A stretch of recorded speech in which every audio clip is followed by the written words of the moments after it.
आज से करीब 6.5 करोड़ साल पहले माउंट एवरेस्ट के साइज का एक एस्ट्रॉयड 72 किलोमीटर प्रति घंटे की रफ्तार से धरती की एक ऐसी जगह पर टकराता है जिसे आज हम यूकेटन पेनिनसुला के नाम से जानते हैं। इस भीषण टक्कर ने धरती की पूरी काया पलट कर रख दी। इस टक्कर ने जन्म दिया एक भीषण महाप्रलय को, जिसने डायनासोरों की प्रजाति को हमेशा के लिए विलुप्त कर दिया। वो डायनासोर जो पिछले करीब 16 करोड़ सालों से धरती पर राज कर रहे थे। लेकिन क्या होता अगर एस्ट्रॉयड की ये टक्कर कभी हुई ही ना होती? क्या होता अगर डायनासोर कभी विलुप्त ही ना हुए होते? दोस्तों, अगर डायनासोर कभी खत्म ही ना होते तो मैमल्स को इवॉल्व होने का कभी मौका ही ना मिलता, और अगर मैमल्स इवॉल्व ही ना होते तो हम इंसान कहां से आते? तो क्या इसका मतलब डायनासोरों की विलुप्ति न होने से आज ये वीडियो देखने वाले आप न होते? कैसी होती हमारी धरती अगर चिकसुलब एस्ट्रॉयड टकराने की बजाय धरती के वातावरण को छू कर निकल जाता? तो क्या आप डायनासोरों के साथ ही इस वीडियो को देख रहे होते? इन सारे सवालों का जवाब जानने से पहले आपको ये पता होना चाहिए कि इस केस में हम डायनासोरों को वापस से जिंदा नहीं कर रहे, बल्कि यहाँ शुरुआत से ही डायनासोर धरती पर रहेंगे। लेकिन जिस एस्ट्रॉयड ने उन्हें खत्म कर दिया था, वो एस्ट्रॉयड उन्हें न खत्म करता, या कह सकते हैं कि धरती से कभी टकराता ही नहीं, तो क्या होता? तो चलिए करते हैं एक मजेदार हाइपोथेटिकल परिकल्पना। नमस्कार दोस्तों, मैं हूं श्याम तोमर। स्वागत करता हूं आपका इस वीडियो में। डायनासोर एग्जिस्ट करते थे आज से लगभग 22 करोड़ साल पहले मीसोजोइक एरा में। मीसोजोइक एरा को बांटा जाता है ट्राइएसिक, जुरैसिक और क्रीटेशियस पीरियड्स में। इन तीनों पीरियड्स में डायनासोरों की विभिन्न प्रजातियां एग्जिस्ट करती थीं।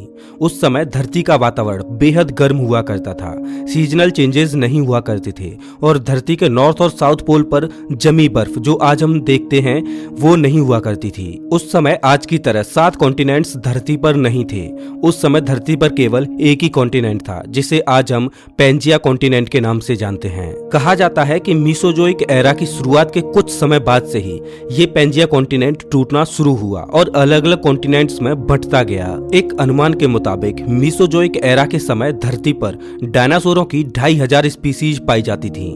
डायनासोरों की ये सारी स्पीसीज विभिन्न आकार और तरह तरह की विशेषताओं के साथ थी। कुछ हर्बीवोर डायनासोर 110 फीट ऊंचे हुआ करते थे, वजन में 100 टन यानी 1 लाख किलोग्राम भारी थे, और करीब 1500 किलोग्राम का भोजन इन्हें रोज चाहिए होता था। इन सभी आंकड़ों से आप अंदाजा लगा सकते हैं कि डायनासोर कितने विशालकाय और भारी भरकम हुआ करते थे।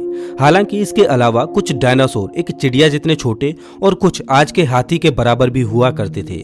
ये डायनासोर पेंजिया कॉन्टिनेंट के हर हिस्से में फैले हुए थे। अब ये इनफेमस चिकसुलब एस्ट्रॉयड बेसिकली एक स्पेस रॉक था, और जब धरती का गुरुत्वाकर्षण बल इस एस्ट्रॉयड को अपनी ओर खींच रहा था तो फ्रिक्शन और ग्रेविटी के कारण धरती के वातावरण में आते आते ये स्पेस रॉक एक आग के गोले में तब्दील हो चुका था। 10 करोड़ मेगाटन फोर्स से ये धरती की सतह से टकराया। इस भयंकर टक्कर ने धरती को पूरी तरह से हिला डाला। धरती की ऊपरी सतह यानी क्रस्ट के 140 क्यूबिक किलोमीटर तक का एरिया धमाके के साथ हवा में उड़ गया। साथ ही इस टक्कर ने 11.1 तीव्रता के भूकंप को जन्म दिया, जिसने यूकेटन पेनिनसुला से लेकर पैसिफिक ओशियन के नॉर्थ वेस्ट एरिया तक में तबाही मचाई। अब अगर आपको ये भी कम लग रहा हो तो बता दूं कि ब्लास्ट एरिया के चारों तरफ की हवा 600 डिग्री सेल्सियस तक गर्म हो गई थी। इतनी गर्म हवा नेचुरल वेजिटेशन के अंतर्गत आ रहे सभी पेड़ पौधों में मौजूद मॉइस्चर को पलक झपकते ही सुखा सकती थी। यहाँ तक कि हवा डायनासोरों की स्किन में मौजूद पानी को भी पल भर में हवा बना सकती थी। आंधी और तूफान इतने तेज थे कि 30 टन भारी भरकम जीवों को भी एक डॉल की तरह उछाल सकते थे।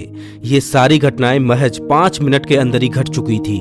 ये तो बर्बादी की शुरुआत थी। आगे आने वाला समय इससे भी ज्यादा खतरनाक था। इस टकराव से निकले 7000 करोड़ टन धूल और राख के बादलों ने धरती के ऊपरी वातावरण को ढक लिया, और ये परत 16 किलोमीटर प्रति घंटे की रफ्तार से धरती के एटमॉस्फेयर में घूमती रही। धूल और राख से बनी बादल की ये परत मैक्सिको से लेकर धरती के हर कोने कोने को घेर चुकी थी।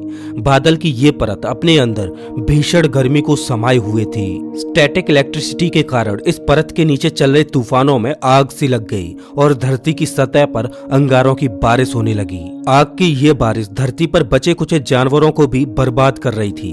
जैसे जैसे तूफान में बढ़ोतरी होने लगी, ऐसे पावरफुल वाइल्ड फायर उत्पन्न हुए जो खुद की विंड्स जनरेट कर सकते थे। ये विंड्स 9 मील प्रति घंटे की रफ्तार से जंगलों और जानवरों को चीरते हुए आगे बढ़ रहे थे। इन विंड्स का तापमान 1800 डिग्री फ़ारेनहाइट तक चला जाता था। ये तापमान सॉलिड एल्यूमिनियम को पिघला सकता था। वेस्टर्न हेमिस्फीयर में मौजूद डायनासोरों की छोटी प्रजाति खुद को जमीन के अंदर सुरक्षित रख पाने में सफल रही, लेकिन बड़े डायनासोर जैसे कि टीरेक्स और ट्राइसीरेटॉप्स जिंदा जलकर राख हो गए। धरती का बढ़ता हुआ तापमान पेड़ पौधों को भी खत्म करते जा रहा था, जिसके कारण हर्बीवोर डायनासोरों के खाने के लिए भी कुछ नहीं बचा और वे थोड़े बहुत डायनासोर जो बड़ी मुश्किल से बच भी गए थे, वे भूखमरी के कारण मारे गए। इस बीच धरती को सुनामी का भी सामना करना पड़ा। सुनामी की लहरें 300 फीट ऊंची थीं, जिसने कोस्टल एरियाज को भी बर्बाद कर दिया। भूकंप से उत्पन्न शॉक वेव्स कई महीनों तक रहे।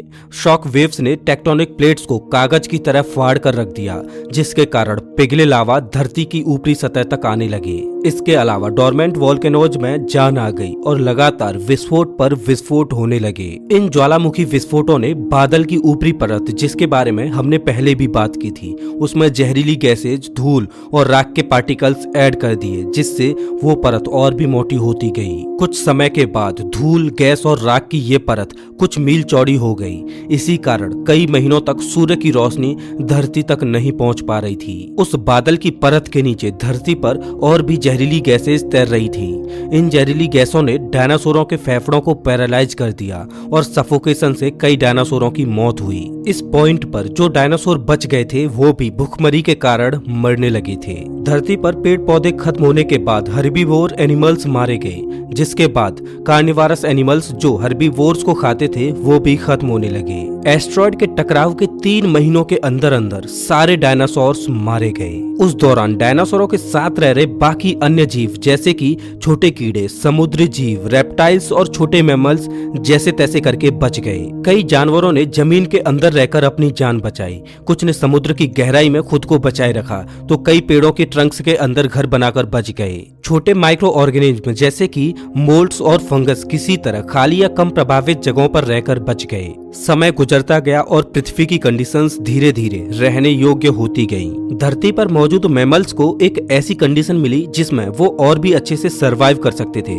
अपनी प्रजाति को आगे बढ़ा सकते थे और इवॉल्व हो सकते थे। तो दोस्तों चलिए अब अपने मुख्य सवाल की ओर बढ़ते हैं। क्या होता अगर डायनासोर कभी विलुप्त ही ना हुए होते? क्या होता अगर इतना बड़ा एस्ट्रॉयड धरती से कभी टकराता ही नहीं? एक सिनेरियो में मान लेते हैं कि ये एस्ट्रॉयड धरती को छूकर निकल जाता है या फिर ये धरती के समुद्र में जाकर गिरता है। अब अगर ये एस्ट्रॉयड समुद्र में गिरता है तो भी एक मेजर डैमेज होने की संभावना है, लेकिन काफी ज्यादा चांसेज हैं कि डायनासोर बच जाएं। न तो भयंकर सुनामी आती, न ज्वालामुखी विस्फोट होते, न ही बादलों की कोई परत सूर्य की रोशनी को ढक पाती और न ही इतने बड़े लेवल पर जानवरों की विलुप्ति होती। अगर ऐसा कुछ न हुआ होता तो डायनासोरों के समय पनप रहे शुरुआती मैमल्स सर्वाइव ही नहीं कर पाते और आज के समय में हम जितने भी विभिन्न प्रकार के मैमल्स को देखते हैं वो भी एग्जिस्ट नहीं करते। मीसोजोइक एरा के समय ज्यादातर मैमल्स एक चूहे के साइज के हुआ करते थे और किसी भी मैमल का आकार एक बिल्ली के आकार से ज्यादा था ही नहीं। यूं तो उस समय के मैमल्स कार्निवोरस थे और शिकार करते थे, लेकिन बावजूद इसके कई बड़े बड़े कार्निवोरस एनिमल्स इन्हीं का शिकार कर लेते थे। तेज प्रजनन गति होने के बावजूद मैमल्स की संख्या में कोई खास बढ़ोतरी नहीं होती और अगर ऐसा ना हुआ होता तो मैमल्स कभी इवॉल्व नहीं होते और शायद हम इंसान भी इस धरती पर नहीं आते। एक तरह से देखें तो डायनासोरों का अंत हमारे लिए एक वरदान था। वो जानवर जो कि डायनासोरों से इवॉल्व हुए थे जैसे कि क्रोकोडाइल्स, सांप, छिपकली और कुछ बर्ड्स, ये सारे जानवर आज के समय काफी हद तक डायनासोर्स की तरह ही होते। अगर डायनासोर कभी विलुप्त ना होते तो शरीर के साथ उनका दिमाग भी विकसित होता रहता। ज्यादातर डायनासोरों का दिमाग उनके शरीर के मुकाबले बहुत छोटा था। हालांकि सबसे बड़े डायनासोर का दिमाग प्रोपोर्शनली बड़ा था, लेकिन तब भी वे डायनासोर जटिल समस्या समस्याओं को हल नहीं कर पाते थे। वैज्ञानिक मानते हैं कि ट्रोडोन नामक डायनासोरों की प्रजाति सबसे बुद्धिमान थी। ट्रोडोन का शरीर एक इंसान जितना बड़ा था और इनका दिमाग एक सेब के बराबर था।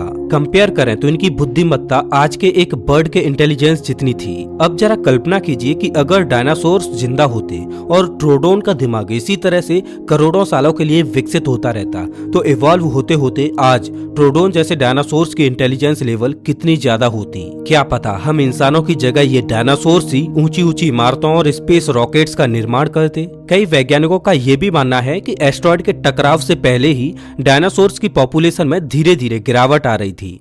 इसका मतलब अगर एस्टेरॉयड का टकराव न भी हुआ होता तो भी डायनासोर्स एक समय के बाद विलुप्त हो ही जाते। हालांकि इस केस में उनकी विलुप्ति में काफी समय लगता। खैर दोस्तों, देखा जाए तो कई सारी पॉसिबिलिटीज हो सकती हैं। शुरुआत में ज्यादातर मैमल्स कार्निवोरस थे और शायद कीड़े मकोड़े उस समय के मौसम में खुद को ढाल नहीं पाते, जिससे कार्निवोरस मैमल्स का बच पाना भी मुश्किल हो जाता। इस तरह अगर डायनासोर और मैमल्स दोनों ही खत्म हो जाते तो शायद कोई नया जीव धरती पर कदम रखता। अब हाँ, ये सारी चीजें केवल पॉसिबिलिटीज हैं और इनमें से क्या क्या चीजें सच हो सकती थी ये कहना बेहद कठिन है, लेकिन इमेजिन करना हमेशा ही रोमांच से भरा होता है। आपके हिसाब से आज अगर डायनासोर जिंदा होते तो क्या पॉसिबिलिटीज हो सकती थी? अपने विचार हमें कमेंट बॉक्स में जरूर दें। दोस्तों, अगर आपने इस वीडियो को यहाँ तक देखा है तो प्लीज इस वीडियो को लाइक जरूर करें और ऐसे ही वीडियोज के लिए चैनल को सब्सक्राइब करें, साथ ही बेल आइकन दबाएं।